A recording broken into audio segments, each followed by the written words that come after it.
నిర్గమకాండము గ్రంథము 25వ అధ్యాయము ధ్యానము. 25వ అధ్యాయంలో 40 వచనాలు ఉన్నాయి. 25వ అధ్యాయము ప్రారంభించే ముందు కొన్ని ప్రాముఖ్యమైన విషయాలు మీకు చెప్పాలి. నిర్గమకాండము 25వ అధ్యాయము నుండి 40వ అధ్యాయము ముగింపు వరకు కూడా దేవుడైన యెహోవా ఇశ్రాయేలు ప్రజల మధ్యన తాను నివసించున్నట్లు తనకొక నివాస స్థలముగా ప్రత్యక్ష గుడారాన్ని కట్టాలని కోరుకున్నాడు. మోషేతో దేవుడు మాట్లాడుతూ, నేను ప్రజల మధ్య నివసించాలనుకుంటున్నాను, నాకొక స్థలం ఏర్పాటు చేయి, నేను వారిలో నివసించేటట్టు నాకు పరిశుద్ధ స్థలం నిర్మించు, నేను నీకు కనపరుచు విధముగా మందిరము యొక్క రూపము ఉపకరణములు నిర్మించు అని ఆజ్ఞ ఇచ్చాడు. 25వ అధ్యాయం నుండి మనకు ఈ ప్రత్యక్ష గుడారము యొక్క నమూనా పొందుకొనుట, ఆ నమూనా ప్రకారం మోషే ఆజ్ఞ చొప్పున బెసలేలు మరియు అతనికి తోడుగా ఇవ్వబడినటువంటి అహోలియాబు మరియు ఆ బృందం అంతా కూడా ప్రత్యక్ష గుడారం యొక్క ఏర్పాట్లు చేసి నిలవబెట్టారు. అది మోషే చూచి దానిని చేసినటువంటి నందున వారిని దీవించాడు. ఈ ప్రత్యక్ష గుడారం మనకు చాలా ప్రాముఖ్యమైనటువంటి విశేషమును తెలియచేస్తుంది. అదేమిటంటే, యేసుక్రీస్తు ప్రభువును గూర్చినటువంటి ఆయన ఇచ్చు రక్షణ కార్యమును గూర్చి సంపూర్ణమైనటువంటి వివరణ ఈ ప్రత్యక్ష గుడారం వలన మనకు తెలుస్తుంది. కొలసీ పత్రికలో యేసుక్రీస్తు ప్రభువు శరీరమునందు దేవుడు సంపూర్ణముగా నివసించాడని పౌలు గారు రాశాడు. యోహాను సువార్తికుడు దేవుని వాక్యము శరీరధారి అయి కృపాసత్య సంపూర్ణుడుగా మన మధ్యన నివసించాడు అని రాశాడు. అదృశ్యుడైనటువంటి దేవుడు దృశ్యునిగా కనపడినటువంటి దృశ్యము క్రీస్తు ప్రభు ఇమ్మానుయేలు. హెబ్రీ పత్రిక 10వ అధ్యాయం 5వ వచనంలో, నీవు నాకు ఒక శరీరమును అమర్చావు అని అన్నాడు ప్రభు. Invisible became visible. అదృశ్యమైనటువంటిది దృశ్యమైనటువంటి దాని ద్వారా కనబడుతుంది. కనుక యేసుక్రీస్తు ప్రభువునకు ఆయన చేసేటువంటి రక్షణ కార్యానికి సాదృశ్యముగా, దైవ ప్రణాళిక నెరవేర్పుకు సాదృశ్యంగా ఈ ప్రత్యక్ష గుడారం కనిపిస్తుంది. ప్రత్యక్ష గుడారం గురించి నేను సూక్ష్మంగా కొన్ని మాటలు చెప్పిన తర్వాత 25వ అధ్యాయాన్ని నేను మీకు వివరిస్తాను. ప్రత్యక్ష గుడారము తెరలతో చేయబడేటువంటి ఒక అమరిక. ఇందులో ప్రధాన భాగాలుగా ఆవరణం ఉంటుంది, ఆవరణం లోపల గుడారం ఉంటుంది. ఈ గుడారములో 2 భాగాలు ఉంటాయి, పరిశుద్ధ స్థలము, అతి పరిశుద్ధ స్థలము. కనుక ఆవరణము మిగిలిన స్థలమునకు, ఏర్పరచబడిన స్థలమునకు ప్రత్యేకతను తెలియచేస్తుంది. ఈ ఆవరణము యొక్క పొడవు వెడల్పులు 100 మూరలు పొడవు, 50 మూరలు వెడల్పు. అడుగులలో 150 × 100. 150 × 75. కనుక 150 అడుగుల పొడవు, 75 అడుగుల వెడల్పు, అంటే సగం. మనకు ఈ యొక్క ప్రత్యక్ష గుడారము తూర్పు దిక్కున 50 మూరలు, పడమర దిక్కున 50 మూరలు, ఉత్తర దక్షిణాలలో 100 మూరలు పొడవుతో తెరలుంటాయి. ఇవి 60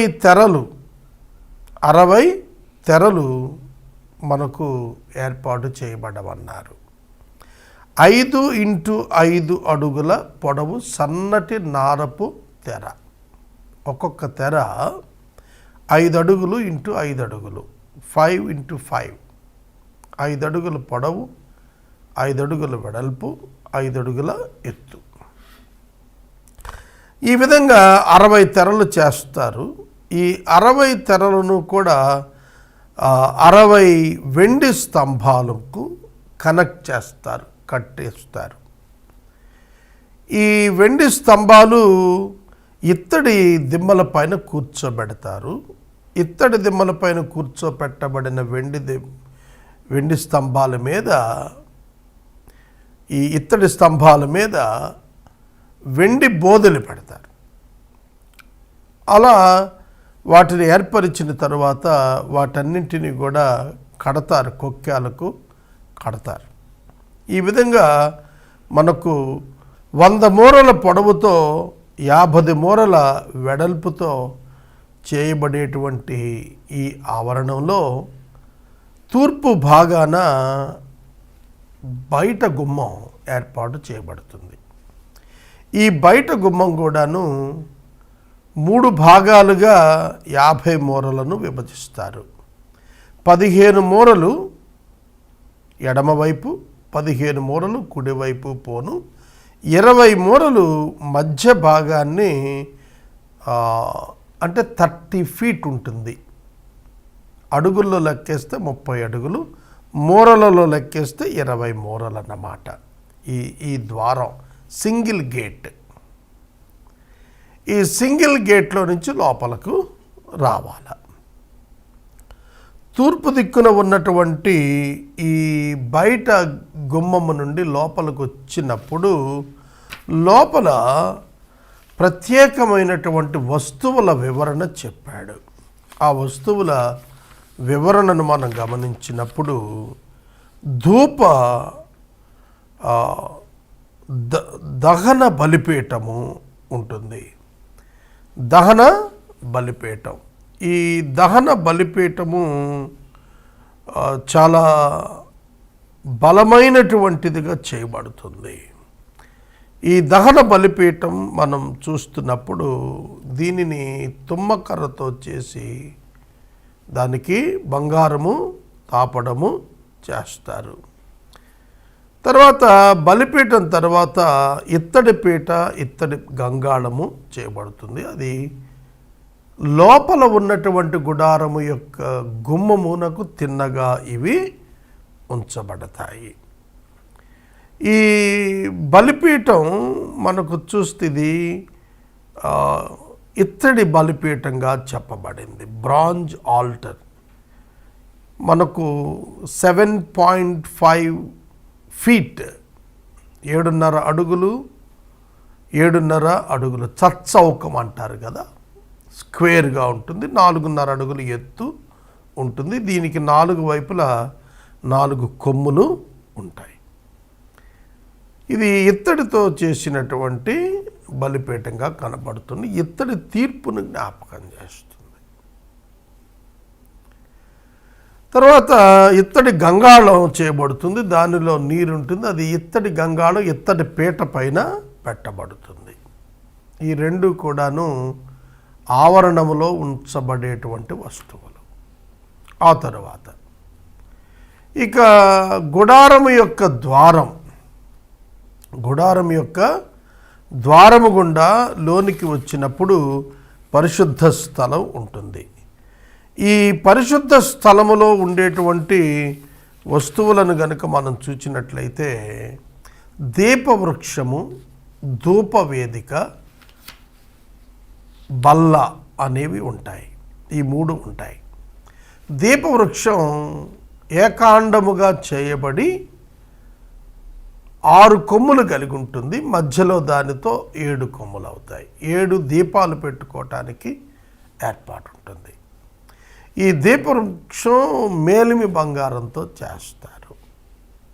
అలాగే ప్రత్యేకమైనటువంటి సుగంధ సౌరంభం దహించటానికి ధూపవేదిక చేస్తారు. అది కూడాను తుమ్మకర్రతో చేసి పైన బంగారాన్ని తొడుగుతారు. ఆ తర్వాత బల్ల మీద కూడాను సముఖపు రొట్టెలు 12 ఉంటాయి. ద్రాక్షారసం జారు కూడా దాని మీద పెట్టబడుతుంది. అది కూడాను బంగారంతోనే తాపడం చేస్తారు. ఆ తర్వాత ప్రత్యక్ష గుడారంలో అతి పరిశుద్ధ స్థలాన్ని, పరిశుద్ధ స్థలాన్ని వేరు చేస్తూ ఒక దట్టమైనటువంటి తెర ఉంటుంది.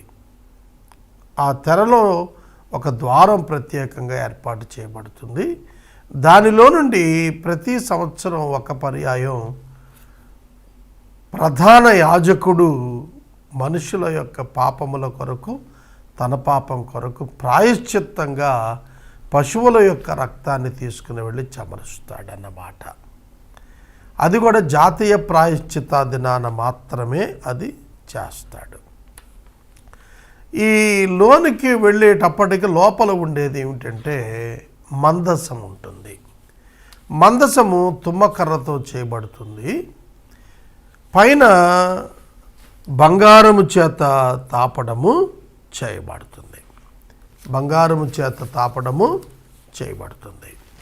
ఈ మందసము పెట్టే లోపట ఉండేటువంటి వస్తువులు మనకు ఏమిటంటే అహరోను యొక్క చిగురించినటువంటి కర్ర, అహరోను యొక్క చిగురించినటువంటి కర్ర ఉంటుంది. తర్వాత మన్నా కలిగిన బంగారు పాత్ర, దేవుడు మోషేకిచ్చినటువంటి 10 ఆజ్ఞలు వ్రాయబడిన 2 రాతి పలకలు, ఇవి మందసం పెట్టి లోపల ఉంటాయి. మందసం పైన కరుణాపీఠం ఏర్పాటు చేయబడుతుంది. అది కూడా బంగారంతోనే. కరుణాపీఠం 2 కెరూబులు ఒకదాని ముక్కు ఒకటికి తగిలేటట్టుగా ఏకాండంగా ఒకే పీస్ లాగా అది చేయబడుతుంది. ఆ విధంగా దానిని చేసినప్పుడు ఆ 2 కెరూబుల మధ్యలో కరుణాపీఠం మధ్యలో సింహాసనం, అన్సీన్ సీట్ ఆఫ్ గాడ్, అదృశ్యుడైన దేవుని యొక్క సింహాసనము నుండి దేవుడు మాట్లాడుతుంటాడు. ఆ విధంగా మందసం పెట్టి మందసం పైన ఉన్నటువంటి కరుణాపీఠం మధ్య నుండి ప్రభువు మాట్లాడతాడు. అలా మాట్లాడుతున్నప్పుడు ప్రజలకు ప్రధాన యాజకుడు దాన్ని చేరవేస్తాడు. 45 అడుగుల పొడవు, 15 అడుగుల వెడల్పు, 15 అడుగుల ఎత్తుతో ఈ గుడారాన్ని నిర్మాణము చేస్తారు.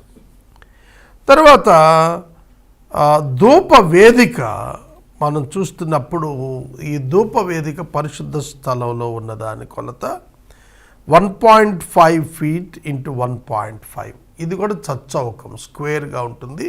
1.5 అడుగు పొడవు వెడల్పులతో 3 అడుగుల ఎత్తులో ఈ యొక్క ధూపవేదిక ఉంటుంది. అలా బల్ల మనకు 36 ఇంచెస్ పొడవు, 18 ఇంచెస్ వెడల్పు, 27 ఇంచెస్ ఎత్తులో ఇది చేయబడి ఉంటుంది.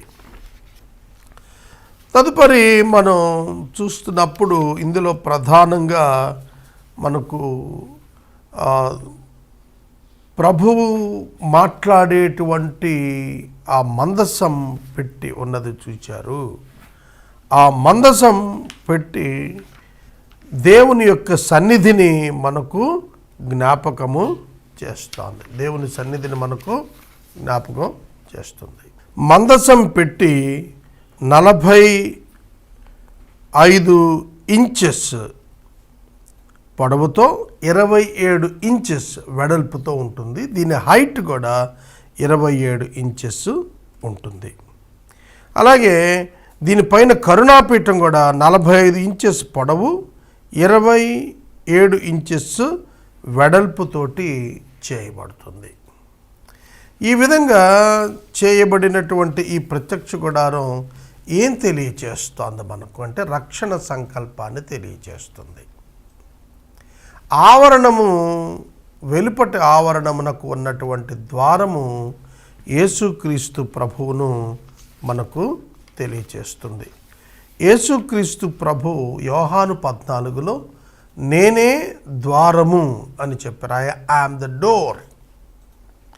ఇది ఒకే గుమ్మము, పరలోకానికి ఒకే ప్రవేశం యేసుక్రీస్తే. కనుక ఓన్లీ వన్ డోర్. కనుక ఈ ద్వారం యేసుక్రీస్తును తెలియచేస్తుంది. ఈ ద్వారము తెరవబడి ఉన్నది అనగా కృపాకాలాన్ని జ్ఞాపకం చేస్తుంది. ఈ ద్వారం మూయబడితే ఇక ఎవరు లోనికి వెళ్ళటానికి వీల్లేదు. అంటే కృపాకాలం ముగిసినప్పుడు ఇక ఎవరును ప్రభు యొద్దకు రావటానికి అవకాశం ఉండదని తెలియచేసేది ఈ ద్వారం.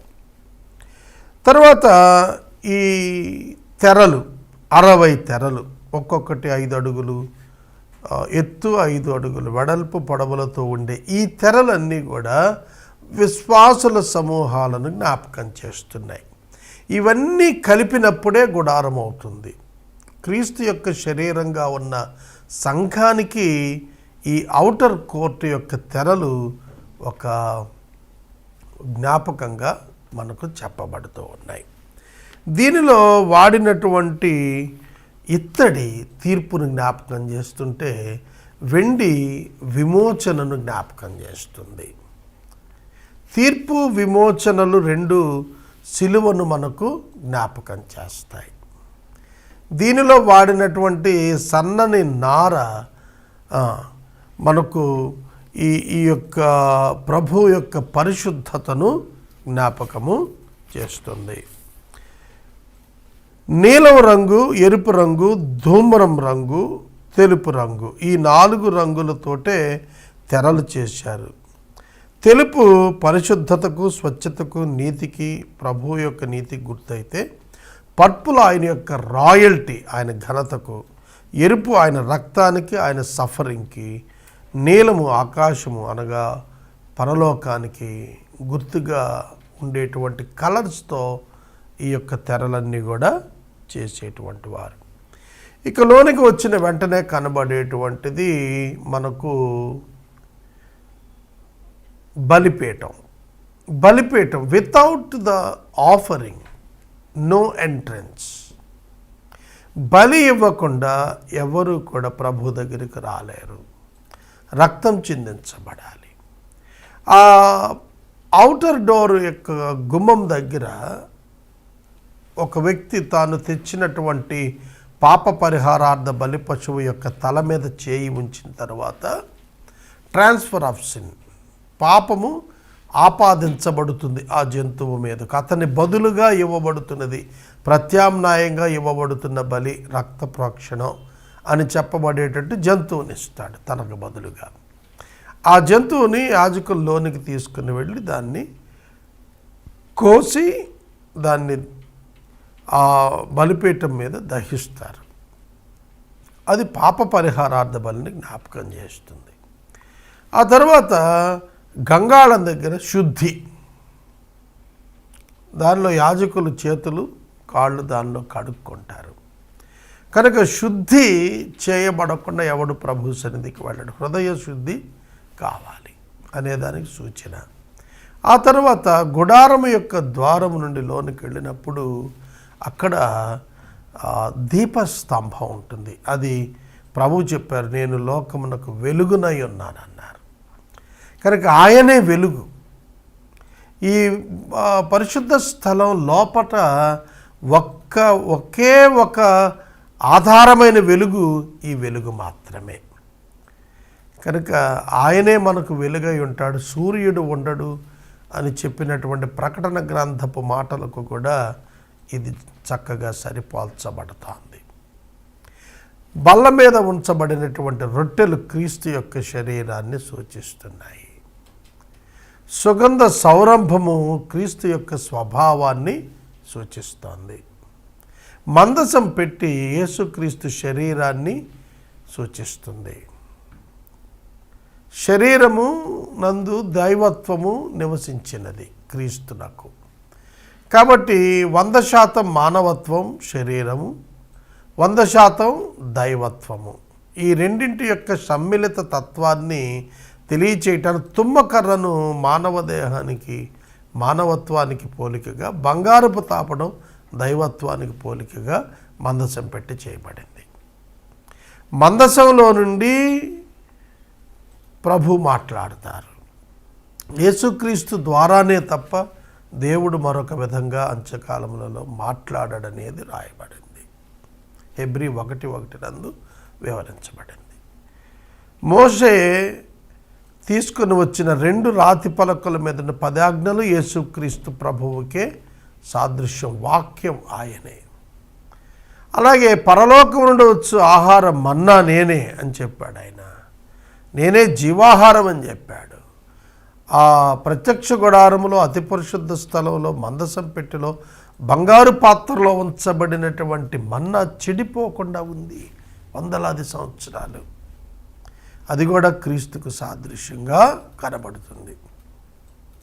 అహరోను యొక్క చిగురించినటువంటి కర్ర యేసుక్రీస్తు వారి యొక్క నిరంతర యాజకత్వానికి అది గుర్తుగా కనిపిస్తుంది. కరుణాపీఠం మధ్య ఉన్న సింహాసనం ప్రభు యొక్క సింహాసనం. దానిలో నుండి ప్రభు మాట్లాడతారు. ఈ విధంగా మనకు ప్రత్యక్ష గుడారం మనకు వివరణ దొరుకుతుంది. ఈ ప్రత్యక్ష గుడారం ఏ విధంగా నిర్మాణం చేశారు, దేవుడు ఎట్లా ఆజ్ఞాపించారు అనేటువంటి వివరాలే 25వ అధ్యాయంలో మనకు కనబడతాయి. మొట్టమొదటి 9 వచనాల్లో దేవుడు మోషేతో మాట్లాడుతూ, నాకు ప్రతిష్ఠ అర్పణ తీసుకురండని ఇశ్రాయేలీలతో చెప్పు అని ఒక 15 రకాల వస్తువులను తీసుకురమ్మని వారికి ఆజ్ఞాపించు అన్నాడు. నేను వారిలో నివసించేటట్లు నాకు ఒక గుడారాన్ని నీవు నిర్మాణం చేయి, పరిశుద్ధ స్థలాన్ని నిర్మాణం చేయి. అది నీకు చూపించబడిన రూపం చొప్పునే ఉండాలి. అది నీకు చూపించబడిన రూపం చొప్పునే ఉండాలి. కొండ మీద నీకు కనపరచబడిన వాటి రూపము చొప్పున చేయుటకు జాగ్రత్త పడు అని చెప్పి మోషేకి చెప్పాడు. ఇక 10వ వచనము మొదలుకొని మనకు మందసము తుమ్మకర్రతో చేయమనేటువంటి వివరణ, దానికి ఏర్పరచవలసినటువంటి బంగారు రేకు పొదిగింపు, బంగారు జవ, బంగారు ఉంగరములు, అలాగే తుమ్మకర్రలతో మోతకర్రలు, వాటిపైన బంగారు రేకుతో తాపడం ఎట్లా చేయాలో చెబుతూ వచ్చాడు. తర్వాత మందసంలో ఆయన శాసనాలను ఉంచాలని, కరుణాపీఠం కూడా బంగారంతో చేయాలని చెప్పి 16వ వచనం నుండి కరుణాపీఠాన్ని గూర్చి రాస్తూ వచ్చాడు. ఇది మనకు 22వ వచనం వరకు కనిపిస్తుంది. మరియు తర్వాత 23వ వచనం నుండి 30వ వచనం వరకు తుమ్మకర్రతో ఒక బల్ల చేయమన్నాడు. 31వ వచనం నుండి 40వ వచనం వరకు చూస్తున్నప్పుడు దీపవృక్షాన్ని గురించి చెప్పాడు. 7 దీపాలు వెలిగేటట్లు ఏకాండముగా దీపవృక్షాన్ని బంగారంతో, మేలిం బంగారంతో చేయమన్నాడు. మనకు ప్రత్యక్ష గుడారంలో వాడబడినటువంటి బంగారము, వెండి మనం గమనించినట్లయితే అద్భుతమైనటువంటి విధంగా ఇజ్రాయేలు జనాంగం ఆ యొక్క మెటీరియల్ సమకూర్చారు. బంగారము 116 మణుగుల 530 తులాలు బంగారం వాడారు. వెండి 400 మణుగుల 1575 తులాలు వాడారు. ఈ వెండి అరతులం చొప్పున జీవించిన వారందరూ కూడా ఇవ్వాలనే మోషే ఆజ్ఞ చొప్పున 6,03,550 మంది అరతులం చొప్పున ఇవ్వగా 400 మణుగుల 1575 తులాల వెండి దీనికి వాడారు. ఇత్తడి 280 మణుగుల 2400 తులాలు ఇందులో వాడారు. ఇక 25వ అధ్యాయము మనము మొదటి వచనము నుండి వరుసగా చదువుకొని ధ్యానము ప్రారంభిద్దాము. నిర్గమకాండము గ్రంథము 25వ అధ్యాయ ధ్యానము మొదటి వచనము. యెహోవా మోషేకు ఈలాగు సెలవిచ్చెను, నాకు ప్రతిష్ఠ అర్పణ తీసుకుని రండిని ఇశ్రాయేలీయులతో చెప్పుము. మనఃపూర్వకముగా అర్పించు ప్రతి మనుషుని యొద్ద దానిని తీసుకొనవలెను. ఈ వచనాన్ని కొంచెం మీకు వివరిస్తాను, వినండి. దేవుడైన యెహోవా ఇశ్రాయేలు జనాంగాన్ని ఐగుప్తు నుండి విమోచించి కనాను దేశానికి నడిపిస్తున్న కార్యక్రమం జరుగుతోంది. ఆ సందర్భంలో దేవుడు మోషేతో ప్రత్యక్ష గుడారాన్ని నిర్మాణం చేసుకోమన్నాడు. ఎందుకంటే తాను వారి మధ్యన నివసించి వారిని నడిపించటానికి దిగొస్తున్నాడు. తన ప్రజల మధ్య తాను నివసించాలనుకున్నాడు. ఇది యేసుక్రీస్తు ప్రభు ప్రకటన గ్రంథం 21వ అధ్యాయంలో ఏ విధంగా అయితే నూతన భూమి మీద తానే నివసించబోతున్నాడో దాని ప్రణాళిక యొక్క సమరూపం వీరికి అర్థమయ్యేటట్లుగా చెబుతున్నాడు. దేవుని ప్రణాళికలో దేవుడు తన ప్రజల మధ్య నివసించాలనుకుంటున్నాడు. అది దేవుని ప్రణాళిక. అది ఛాయారూపంగా వీరికి ఎక్స్ప్లెయిన్ చేస్తున్నాడు. ఏదైతే దైవ ప్రణాళికలో ముగింపున దేవుని ప్రజల మధ్యన దేవుడు శాశ్వత నివాసం ఉండబోతున్నాడో దానిని వీరికి అర్థమయ్యేట్టుగా చెప్పటానికి ఒక నమూనాగా ప్రత్యక్ష గుడారాన్ని వారి యొక్క యాత్రలో వారికి ఇచ్చాడు.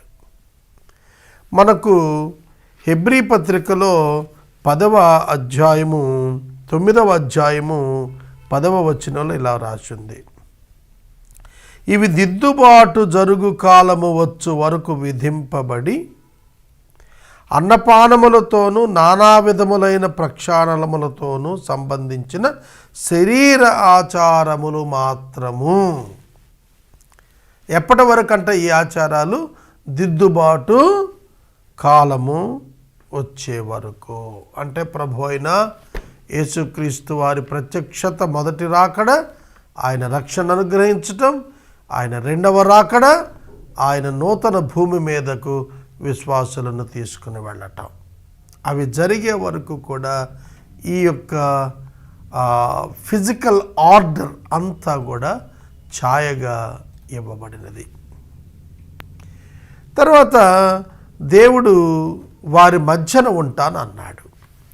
మీరు గమనించినట్లయితే ప్రత్యక్ష గుడారము 4 దిక్కులా కూడా తూర్పు, పడమర, ఉత్తరం, దక్షిణం 4 దిక్కుల్లో కూడాను ఇజ్రాయేలు 12 గోత్రాల వారు ఉండాలి.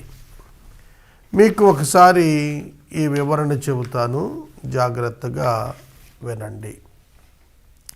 ప్రత్యక్ష గుడారం నిర్మాణం చేసినప్పుడు ఆవరణము వెలుపట ఈ 12 గోత్రాల వారు ఏ విధంగా కొలువు తీరాలి, వారు ఏ విధంగా నిలబడాలి అనేది మనకు చాలా వివరంగా రాశాడు. దిక్కుల వారీగా ఒక్కొక్క వైపు 3 గోత్రాల చొప్పున నిలుస్తారు. ప్రత్యక్ష గుడారానికి ఆ 3 గోత్రాలకు మధ్యన 4 వైపులా కూడా లేవీయులు ఉంటారు. ఈ యొక్క ప్రత్యేకమైన వివరణ నేను మీకు చెబుతున్నాను, వినండి. దక్షిణపు దిక్కు గాదు, షిమ్యోను, రూబేను గోత్రాలు ఉంటాయి. దానికి ముందు లేవీయుల గోత్రములో నుండి ఉంటారు. అలాగే ఉత్తరాన దాను, ఆషేరు, నఫ్తాలి. పడమర దిక్కున బెన్యామీను, మనష్షే, ఎఫ్రాయిము. అటువలనే తూర్పు వైపున యూదా, ఇశ్శాఖారు, జబూలూను అనేవారు ఉంటారు. ఈ గోత్రాల వారు చుట్టూతా కూడాను ఉండగా ప్రత్యక్ష గుడారం మూవ్ అవుతుంది. ఎప్పటికప్పుడు ప్రయాణాల్లో ముందుకెళ్తున్నప్పుడు ఈ ఆర్డర్లో ప్రజలు ధ్వజంగా కదులుతారన్నమాట. అందుకొరకు దేవుడు ప్రత్యక్ష గుడారాన్ని ఏర్పాటు చేయమన్నాడు. జాన్ వెస్లీ అనేటువంటి భక్తుడు చెప్పింది ఏమిటంటే, man cannot do anything without God. దేవుడు లేకుండా మనిషి ఏమీ చేయలేడు, కెనాట్ చేయలేడు అని చెప్పాడు. అలాగే మరొక మాట కూడా ఆయన చెప్పింది ఏమిటంటే, God will not do anything without man. దేవుడు మానవుడు లేకుండా ఏమీ చేయడు. చేయగలుగుతాడు కానీ చేయడు, చేయగలుగుతాడు కానీ చేయడు. It is his discipline. మనిషిని తన భాగస్వామిగా చేసుకున్నాడు దేవుడు. ఈ ప్రత్యక్ష గుడారం చూడండి, ఈ నమూనా అంతా పరలోకం యొక్క నమూనా. This plan belongs to the Kingdom of God and the heaven. పరలోక సంబంధమైన ఈ నమూనాని భౌతిక సంబంధమైన వస్తువుల చేత కూర్చవలసి వచ్చినప్పుడు plan belongs to God and the material belongs to the people. People are the partners in God's vision and God's work. దేవుని పనిలో, దేవుని దర్శనములో మనుషులను భాగస్థులనుగా దేవుడు తీసుకున్నాడు. ఎవరా మనుషులంటే మనఃపూర్వకముగా వచ్చువారు. దేవుని పనికి వచ్చేవారు దేవుని ప్రేరణతో వచ్చేవారై ఉండాలి. రెండవది మనఃపూర్వకంగా వచ్చేవారై ఉండాలి. రెండూ జరగాలి. ఒక మనిషి దేవుని చేత అంగీకరించబడిన వాడై, ప్రేరేపించబడిన వాడై ఉండాలి. రెండవది తనంతట తాను స్వచ్ఛందంగా మనఃపూర్వకంగా దేవుని కొరకు సమర్పించుకున్న వాడై ఉండాలి. ఈ రెండు జరిగినప్పుడే అక్కడ సేవ ఉద్భవిస్తుంది. ఇది ప్రధానమైనది. కనుక నాకు ప్రతిష్ట అర్పణగా కొన్ని వస్తువులు తీసుకురావాలి అని చెబుతున్నాడు. ప్రతిష్ట అర్పణ అంటే కాన్సక్రేట్ చేయిస్తున్నాడు, కొన్ని వస్తువులను ప్రతిష్ఠిస్తున్నాడు,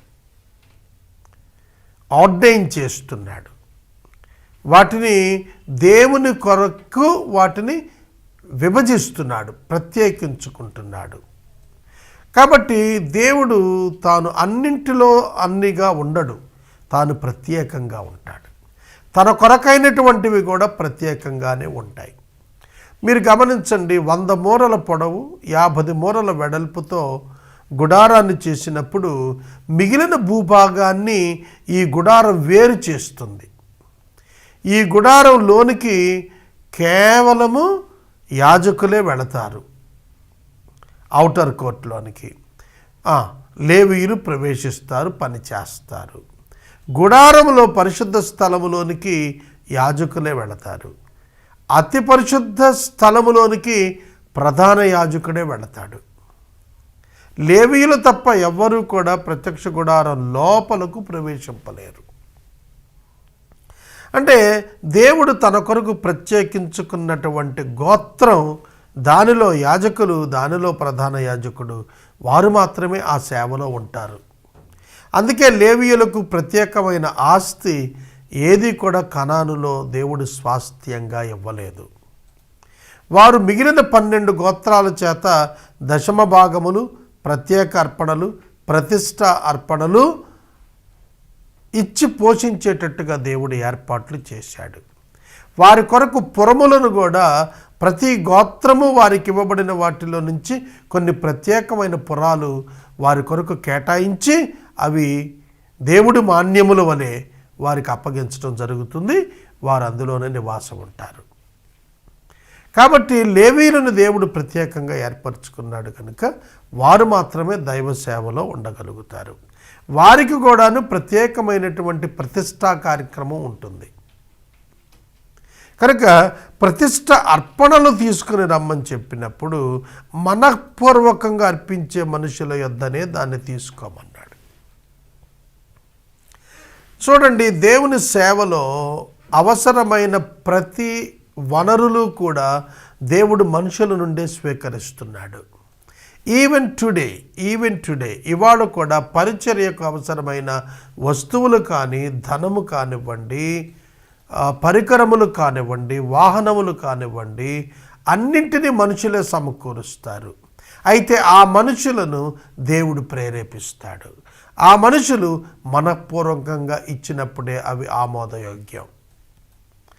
కనుక ఇవాళ కూడా పరిచర్యలో ఇదే విధానం కొనసాగుతోంది. ఆకాశం నుండి దేవుడు ఏమి కుమ్మరించడు. దైవ పరిచర్యలకు మనుషుల ద్వారానే సహాయం చేస్తాడు. మనఃపూర్వకంగా దేవునికి సమర్పించాలనేటువంటి వ్యక్తులు ముందుకు దేవుడే వారిని తీసుకొని వస్తాడు. అందుకే దేవుని పని దేవుని విధానంలో చేసినప్పుడు వనరులకు కొరత ఉండదని దైవదాసులు చెప్పారు. సోదరుడా, సోదరి, నీవు దేవునికి ఇచ్చినప్పుడు మనఃపూర్వకముగా ఇచ్చినప్పుడే దేవుడు దానిని అంగీకరిస్తాడు.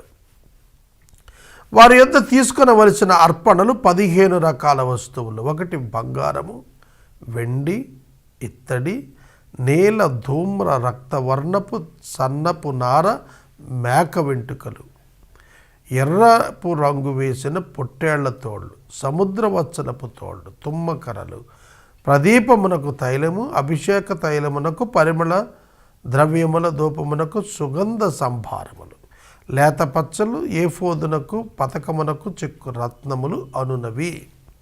ఇవి 15 ఆర్టికల్స్, 15 రకాల వస్తువులను తీసుకోమన్నాడు. వీటిని ఏం చేయాలి అనగా, నేను వారిలో నివసించేటట్లు వారు నాకు పరిశుద్ధ స్థలాన్ని నిర్మించాలి. ఒక Holi temple, holy of holies నా కోసం మీరు నిర్మాణం చేయాలి. ఇది పరలోకం ఏ విధంగా దేవుడు, దేవుని సింహాసనము, దేవుని యొక్క దూతలు, కెరూబులు ఏ విధంగా ఆయన చుట్టూతా ఉన్నారో ఆ విధంగా ఆయన యొక్క సన్నిధిని తెలియపరిచేటువంటి ఒక గుడారం. ఒక మాటలో చెప్పాలంటే పరలోక రాజ్యములో ఆయన యొక్క పవర్, ఎస్టాబ్లిష్డ్ పవర్ ఏ విధంగా మేనిఫెస్ట్ అవుతోందో ఆ విధంగానే ఈ స్థలంలో కూడా, ఈ ప్రత్యేక స్థలంలో, ప్రత్యేకించబడిన స్థలంలో నిర్మించబడినటువంటి గుడారములో దేవుడు, దేవుని యొక్క అమరికలు, దేవుని యొక్క సంపూర్ణమైనటువంటి మేనిఫెస్టేషన్స్ మాత్రమే ఉంటాయి. ఇందులో ఉండేటువంటి ఉపకరణాలన్నీ కూడాను దైవ సంబంధమైనటువంటి మర్మమును తెలియచేసేవిగానే కనిపిస్తాయి. నేను నీకు కనపరుచు విధంగా మందిరం యొక్క రూపాన్ని, దాని ఉపకరణాలన్నీ నువ్వు నిర్మించాలి. ఈ 3 మేక్స్ కూడాను 3 రకాలైనటువంటి ఈ యొక్క అమరికలు నేను చెప్పినట్టుగానే చేయాలి. నీవు సొంత విధానం వాడకూడదు. దీనిలో ప్రతి వస్తువుకు దేవుడు కొలతలు ఇచ్చాడు. ఎత్తు, పొడవు, వెడల్పు ఇచ్చాడు. వాడవలసిన మెటీరియల్ చెప్పాడు. తయారు చేయాల్సిన విధానం చెప్పాడు. దానికి ఏ విధంగా ఆపరేట్ చేయాలి అనేది కూడా చెప్పాడు. ఒక వస్తువును నిర్మాణం చేసిన వ్యక్తి ఒక మాన్యువల్ ఏ విధంగా ఇస్తాడో ఆ విధంగా దేవుడు తాను నిర్మాణం చేయమని చెప్పినటువంటి ఈ ప్రత్యక్ష గుడారానికి తానే కొలతలను అన్నింటినీ కూడా ఇస్తూ వచ్చాడు. 10వ వచనం నుండి మందసం గురించి మనకు కనిపిస్తోంది.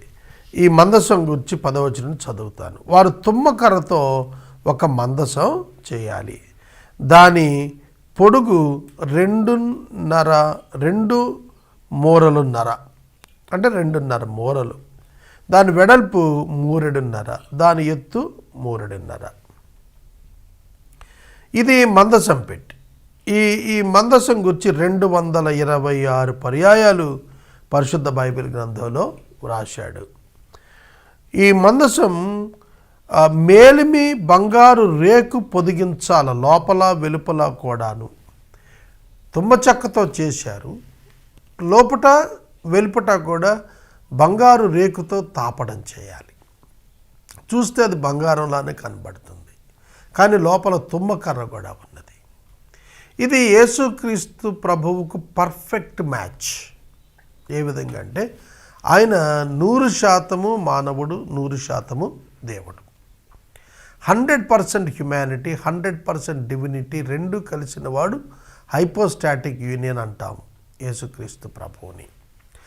ఆయన శరీరమందు దైవత్వము యొక్క సంపూర్ణత నివసించిందని కొలసీ పత్రికలో పౌలు గారు రాశాడు. ఆ మందసం మీద లోపట వెలుపట కూడా బంగారపు రేకును పొదిగించిన తర్వాత దాని మీద బంగారు జవను చుట్టూ కట్టాలి, బార్డర్ కట్టాలి.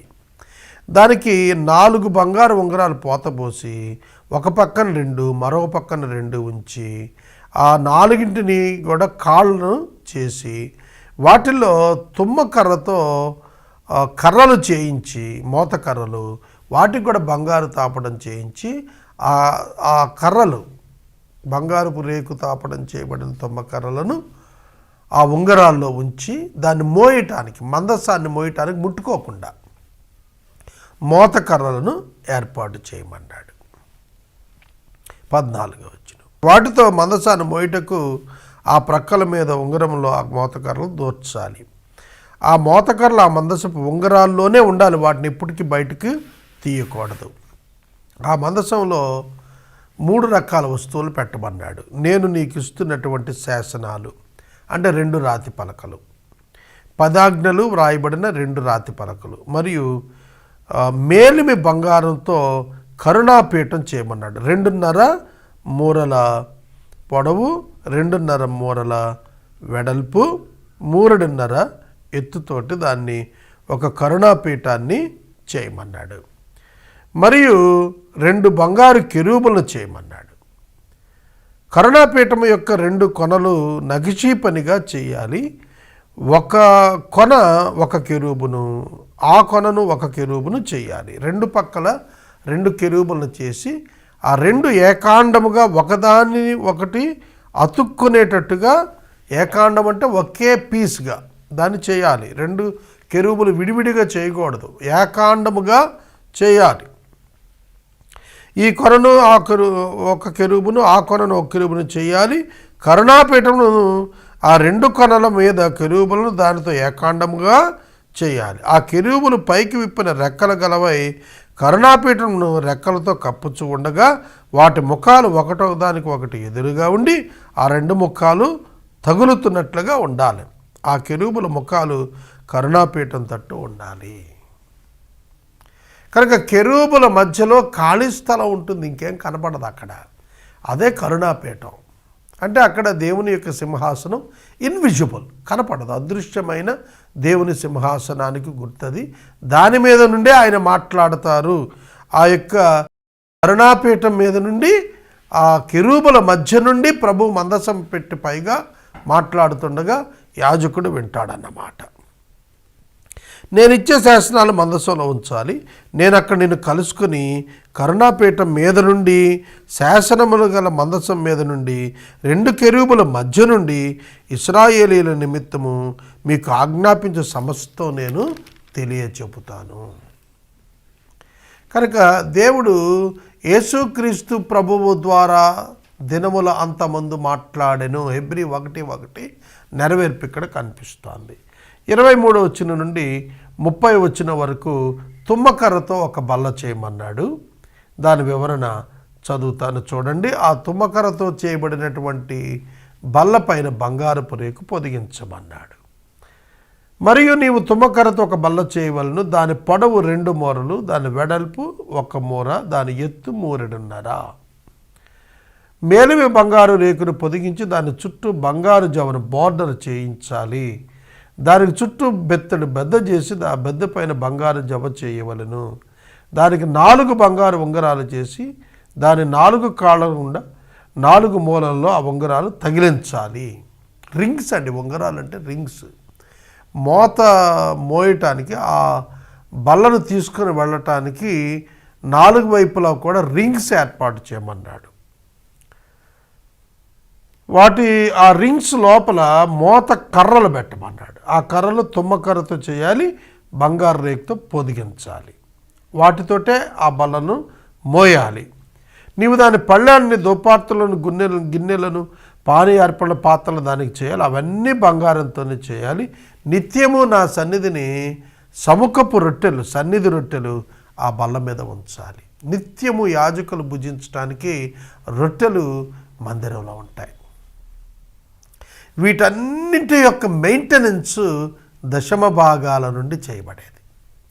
దేవాలయములో ఆహారం ఉండునట్లు దశమ భాగమును తీసుకుని రమ్మన్నాడు ప్రభు. యాజకులు భుజించేటట్లు, వారి కుటుంబాలు భుజించేటట్లు దేవుడు దశమ భాగాల ద్వారా వారిని పోషించాడన్నమాట. ఆ భాగంలోనే ఆ రొట్టెలు ఎప్పుడు నిత్యము 12 రొట్టెలు 12 గోత్రాలకు సూచనగా మనకు ఆ 12 రొట్టెలు ఆ బల్ల మీద నిత్యం ఉంచబడాలి. తర్వాత 31వ వచనం నుండి మనం చూస్తే 40వ వచనం వరకు కూడాను దీపవృక్షం.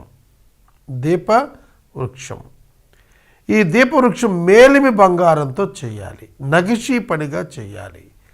ఇది దీని శాఖలు, ఎందుకంటే ఈ దీపవృక్షానికి 6 కొమ్మలు ఉండేటట్లుగా, కుడివైపున 3 కొమ్మలు, ఎడమ వైపున 3 కొమ్మలు ఉండేటట్లుగా అవి చేయబడాలి. దీపవృక్షం యొక్క ఒక పక్కన 3 కొమ్మలు, మరొక పక్కన 3 కొమ్మలు, 6 కొమ్మలను తొడగాలి, నిగుడ వలనంటే ఏర్పరచాలి. ఒక కొమ్మలో మొగ్గ పువ్వు గల బాదము రూపమైన 3 కలశములు, రెండవ కొమ్మలో మొగ్గ పువ్వు గల బాదము రూపమైన 3 కలశములు అట్లు దీపవృక్షుడు బయలుదేరి కొమ్మల్లో ఉండాలి. ఆల్మండ్ అంటారు బాదాన్ని, బాదం తెలుగులో, ఆల్మండ్ ఇంగ్లీష్లో. ఆ బాదం షేప్లో ఉండేటటువంటి విధంగా దాన్ని చేయాలి. ఒక కొమ్మలో ఈ విధంగా ఏర్పరిచి దీపవృక్షాన్ని చేయాలి. ఈ దీపవృక్షం ప్రకాండములో బాదమ రూపమైన 4 కలశములు, వాటి మొగ్గలు, వాటి పువ్వులు ఉండాలి. దీపవృక్షం ప్రకాండము నుండి నిగుడు 6 కొమ్మలకు, దానికి 2 కొమ్మల కింద ఏకాండమైన ఒక్కొక్క మొగ్గ చొప్పున ఉండాలి. వాటి మొగ్గలు, వాటి కొమ్మలు వాటితో ఏకాండంగా ఉంటాయి. ఇవన్నీ మేలిమి బంగారంతో చేయబడి నగిషీ పనిగా ఏకాండంగా ఉంటాయి. నీవు దానికి 7 దీపాలను చేయాలి. దానికి వెలిగించుటకు దానికి దీపాలను చేసి వాటి మీద దీపాలను వెలిగించాలి. దాని కత్తెర చెప్పయు మేలిమి బంగారుతో చేయాలి. అంటే దానిలో ఆయిల్ ఫిల్ చేసేటువంటి పాత్రలను కూడా బంగారంతోనే చేయాలి అని చెప్పాడు. ఈ ఉపకరణాలన్నింటినీ కూడా 40 వీసెల మేలిమి బంగారంతో చేయాలి. 40 వీసెల మేలిమి బంగారం 109 పౌండ్స్ అంటారు వెయిట్. దాంతో ఆ బంగారాన్ని వినియోగించాలి. ఏ వస్తువుకి ఎంత బంగారం వాడాలి, ఏ వస్తువుకి ఎంత వెండి వాడాలి, ఏ వస్తువుని ఏ షేప్లో చేయాలి, ఏ వస్తువుని ఏ మోడల్లో చేయాలి, ఏ విధంగా ఒక్కొక్క ఆర్ట్ని దిద్దాలి, ఇవన్నీ కూడా దేవుడు ఎక్స్ప్లెయిన్ చేశాడు. God is so specific in explaining the things which has to done. ఏవైతే చేయబడవలసి ఉన్నవో వాటన్నింటికీ కూడా చక్కటి వివరణ దేవుడు ఇస్తూ వచ్చాడు. దేవుడు కమ్యూనికేషన్లో దిట్ట. ఆయన ఎక్కడా కూడా కన్ఫ్యూజన్ ఉండేటట్టుగా వదిలిపెట్టడు. నీ సేవా పరిచర్యలో కానీ నీ వ్యక్తిగత జీవితంలో కూడాను దేవుడు తన నియమ నిబంధనలను అంతే స్పష్టంగా నీకు తెలియచేస్తాడు. నీ జీవిత విధానంలో ఏ విధమైన కన్ఫ్యూజన్కు చోటు లేకుండా పరిపూర్ణమైన క్లారిఫికేషన్, వివరణ నీ జీవితానికి దొరుకుతుంది. నీవు ఎట్లా జీవించాలో, ఏం చేయాలో, ఎలా బ్రతకాలో, ఎలా పని చేయాలో అన్ని వివరాలు వాక్యంలో లభిస్తాయి. ఇక్కడ 40 వచ్చిన అంటాడు, కొండ మీద నీకు కనపరచబడిన వాటి రూపము చొప్పున వాటిని చేయుటకు జాగ్రత్త పడు. మందసము మరియు బల్ల మరియు దీపవృక్షం. మందసం అతి పరిశుద్ధ స్థలంలో ఉంటుంది. బల్ల, దీపవృక్షము ఈ 2 కూడాను పరిశుద్ధ స్థలంలో పెట్టబడతాయి. ఉత్తరమున ఒకటి, దక్షిణాన ఒకటి పెట్టబడుతుంది. ద్వారం ఎదుట ప్రత్యక్ష గుడారములోని అతి పరిశుద్ధ స్థలము యొక్క ద్వారం ఎదుట ఈ ధూప వేదిక ఉంటుంది. చూశారు, ప్రత్యేక సంభారముతో, అది సుగంధ ద్రవ్యములతో అది వెలిగించబడినప్పుడు ఆ యొక్క స్థలమంతా కూడా సువాసన చేత నిండిపోవటానికి అది ఏర్పాటు చేయబడుతుంది. ఈ విధంగా ఈ వస్తువులను 25వ అధ్యాయంలో మోషే గారు వివరించాడు.